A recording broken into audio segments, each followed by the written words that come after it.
Assalamualaikum warahmatullahi wabarakatuh. Segala puji bagi Allah yang telah memberikan kita nikmat sehat dan iman sehingga terlaksananya kegiatan ini. Salawat beriring salam, mari sama-sama kita sanjungkan ke pangkuan Nabi besar Muhammad Sallallahu Alaihi Wasallam yang telah membawa kita dari alam jahiliyah kepada alam yang penuh dengan ilmu pengetahuan. Perkenalkan, nama saya Miskiah MDAK, anggota Laksar CPNS tahun 2023, Angkatan 5 Kelompok 3, akan mempresentasikan rancangan aktualisasi saya yang berjudul Optimalisasi Pengelolaan Persediaan Stok Reagensia di Laboratorium RSUD PD Jaya.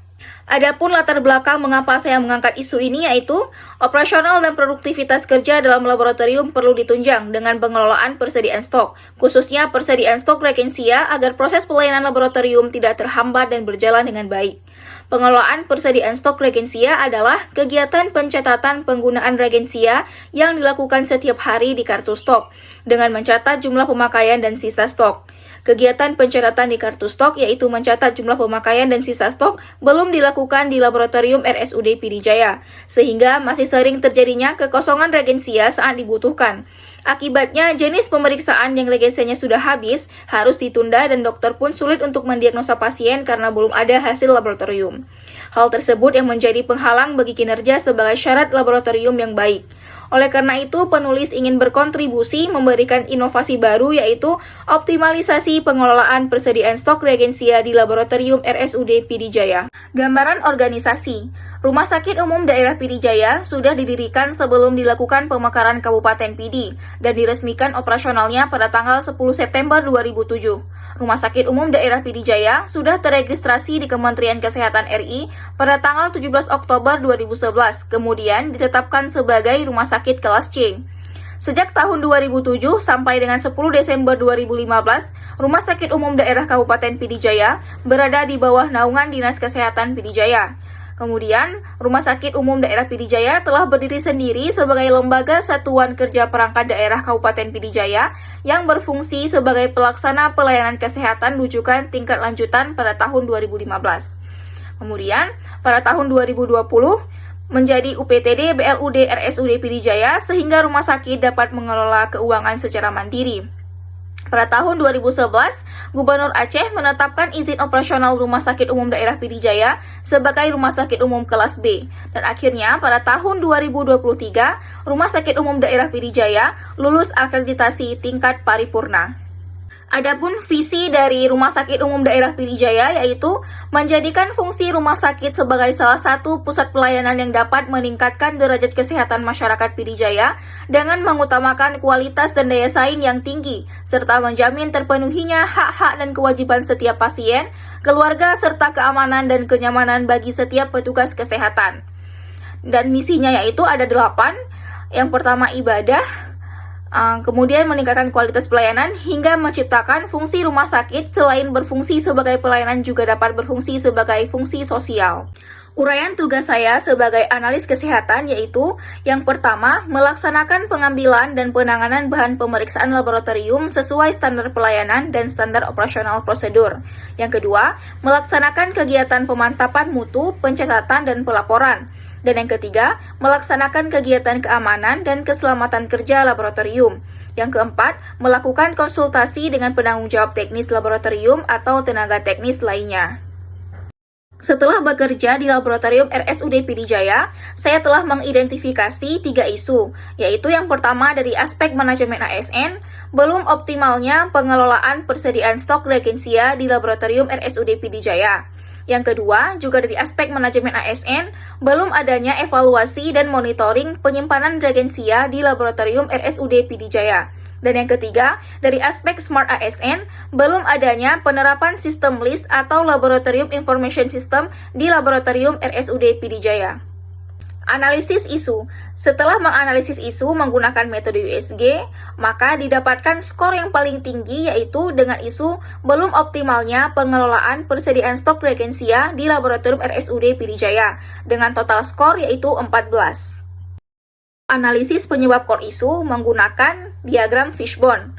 Di sini dapat dilihat bahwa adanya beberapa penyebab mengapa belum optimalnya pengelolaan persediaan stok reagensia di laboratorium RSUD PD Jaya. Dari segi sistemnya, yang pertama belum adanya SOP pengelolaan stok, yang kedua belum tersedianya kartu stok di laboratorium, kemudian belum adanya pencatatan stok secara digital. Dari aspek manusianya, motivasi dalam mengaplikasikan inovasi baru masih kurang, kemudian dari aspek lingkungannya dianggap masalah biasa, kemudian dari aspek kemampuan, kurangnya pengetahuan tentang pengelolaan stok. Dampak apabila isu ini tidak segera ditangani ialah, yang pertama, terjadi kekosongan reagensia saat dibutuhkan. Yang kedua, menunda jenis pemeriksaan yang reagensianya sedang kosong. Yang ketiga, pasien tidak segera mendapatkan hasil laboratorium. Dan yang keempat, dokter sulit untuk mendiagnosa pasien karena belum ada hasil laboratorium. Yang kelima, pasien tidak bisa segera diberi tindakan dan terapi oleh dokter. Berdasarkan penyebab core isu yang tadi, maka disusun gagasan pemecahan isu, yaitu optimalisasi pengelolaan persediaan stok reagensia di laboratorium RSUD Pd Jaya. Berdasarkan gagasan kreatif yang tadi, maka diperlukan beberapa kegiatan. Kegiatan yang pertama yaitu membuat SOP pengelolaan reagensia. Ada 4 kegiatan yang akan dilakukan. Yang pertama, mencari referensi mengenai SOP pengelolaan reagensia dengan output referensi pembuatan SOP, buktinya yaitu foto dan dokumen. Nilai dasar berakhlak yang diterapkan yaitu adaptif dan akuntabel. Tahapan yang kedua yaitu melakukan konsultasi dengan kepala laboratorium dan mentor untuk penyusunan SOP. Outputnya berupa adanya konsultasi dengan mentor dan kepala laboratorium dengan bukti foto, dan nilai dasar berakhlak yang diterapkan adalah kolaboratif dan harmonis. Tahapan yang ketiga yaitu menyusun atau merancang draft SOP pengelolaan reagensia. Outputnya berupa adanya draft SOP pengelolaan reagensia dengan bukti foto dan dokumen. Nilai dasar berakhlak yang diterapkan yaitu berorientasi pelayanan. Kemudian tahapan yang keempat yaitu menyampaikan draft SOP untuk ditindaklanjuti dan disahkan.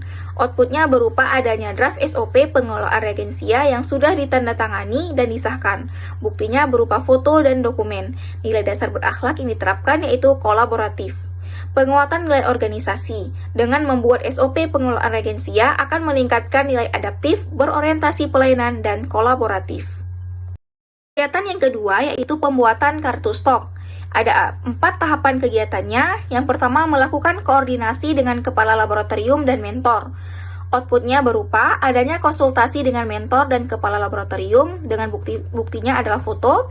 Nilai dasar berakhlak yang diterapkan adalah kolaboratif dan harmonis. Tahapan yang kedua yaitu membuat kartu stok reagensia. Outputnya berupa adanya kartu stok reagensia dengan bukti kartu stok dan foto. Nilai dasar berakhlak yang diterapkan yaitu akuntabel, kompeten, dan adaptif. Kemudian, untuk tahapan yang ketiga yaitu mengisi kartu stok berdasarkan form rincian pendataan dan perhitungan reagensia yang telah dibuat. Outputnya berupa adanya kartu stok yang telah diisi dengan stok reagensia yang ada. Buktinya foto dan kartu stok. Nilai dasar berakhlak yang diterapkan yaitu akuntabel. Tahapan yang ketiga, yang keempat, memasang kartu stok pada setiap tempat penyimpanan reagensia. Outputnya berupa terdapatnya kartu stok pada setiap tempat penyimpanan reagensia dengan bukti foto. Nilai dasar berakhlak yang diterapkan yaitu berorientasi pelayanan dan akuntabel. Penguatan nilai organisasi. Dengan dilakukannya pembuatan kartu stok akan meningkatkan nilai kolaboratif, kompeten, dan adaptif. Kegiatan yang ketiga yaitu melakukan rekapan pencatatan stok secara digital dengan Google Spreadsheet. Tahapannya ada 3. Yang pertama, melakukan rekapan pencatatan reagensia dengan Microsoft Excel. Outputnya berupa terdapatnya rekapan pencatatan reagensia dengan bukti, foto, dan dokumen. Nilai dasar berakhlak yang diterapkan yaitu adaptif dan kompeten. Tahapan yang kedua yaitu mengunggah rekapan pencatatan reagensia dari Microsoft Excel ke Google Spreadsheet. Outputnya berupa screenshot draft dalam akun laboratorium dengan bukti foto, dan nilai dasar berakhlak yang diterapkan yaitu adaptif. Yang ketiga, membuat alamat web Google Spreadsheet. Outputnya berupa adanya alamat web Google Spreadsheet dengan bukti link web, dan nilai dasar berakhlak yang diterapkan yaitu adaptif dan kompeten. Penguatan nilai organisasinya, dengan melakukan rekapan pencatatan stok secara digital menggunakan Google Spreadsheet akan meningkatkan nilai adaptif dan kompeten. Kegiatan yang keempat adalah membuat poster alur pencatatan reagensia. Ada 3 tahapan kegiatan yang dilakukan. Yang pertama, mendesain poster. Outputnya berupa tersedianya desain poster dengan bukti foto. Nilai dasar berakhlak yang diterapkan adalah adaptif dan kompeten. Tahapan yang kedua yaitu melakukan konsultasi dengan mentor terkait finalisasi poster. Outputnya berupa terlaksananya konsultasi dengan mentor terkait finalisasi poster. Buktinya berupa foto dan poster. Nilai dasar berakhlak yang diterapkan adalah kolaboratif dan harmonis. Yang ketiga, mencetak dan menempelkan poster di ruang penyimpanan regensia. Outputnya berupa tercetaknya dan tertempelnya poster dengan bukti foto, dan nilai dasar berakhlak yang diterapkan adalah berorientasi pelayanan dan akuntabel. Penguatan nilai organisasi dengan membuat poster alur pencatatan regensia pada kartu stok akan meningkatkan nilai berorientasi pelayanan, kompeten, dan kolaboratif. Kegiatan yang kelima yang dilakukan adalah melakukan sosialisasi kepada rekan kerja. Ada 3 tahapan yang akan dilakukan. Yang pertama, melaporkan kepada kepala laboratorium terkait dengan rencana sosialisasi. Outputnya berupa terlaksananya koordinasi dengan kepala laboratorium terkait sosialisasi. Dengan bukti foto dan nilai dasar berakhlak yang diterapkan adalah kolaboratif dan akuntabel. Tahapan yang kedua yaitu membuat undangan sosialisasi dan daftar hadir. Outputnya berupa adanya surat undangan dan daftar hadir dengan bukti, foto, dan dokumen. Nilai dasar berakhlak yang diterapkan adalah kolaboratif dan akuntabel. Tahapan yang ketiga, melakukan sosialisasi kepada rekan kerja mengenai penggunaan kartu stok dan Google Spreadsheet. Outputnya berupa terlaksananya sosialisasi kepada rekan kerja, laboratorium, kemudian buktinya berupa video sosialisasi dan daftar hadir. Dengan nilai dasar berakhlak yang diterapkan adalah berorientasi pelayanan. Penguatan nilai organisasi. Dengan melakukan sosialisasi kepada rekan kerja, maka akan meningkatkan nilai kolaboratif, berorientasi pelayanan, dan harmonis. Kegiatan keenam, yaitu melakukan evaluasi kegiatan. Ada 3 tahapannya. Yang pertama, mengevaluasi jalannya proses pencatatan di kartu stok. Outputnya berupa adanya kartu stok yang selalu terisi ketika adanya regensia masuk maupun keluar. Buktinya berupa foto kartu stok yang telah diisi. Nilai dasar berakhlak yang diterapkan adalah akuntabel. Tahapan yang kedua, membuat laporan hasil evaluasi. Outputnya berupa adanya laporan hasil evaluasi dengan bukti laporan hasil evaluasi. Dan nilai dasar berakhlak yang diterapkan adalah kompeten dan akuntabel. Kemudian, tahapan kegiatan yang ketiga yaitu melaporkan hasil kegiatan evaluasi dengan mentor dan kepala laboratorium.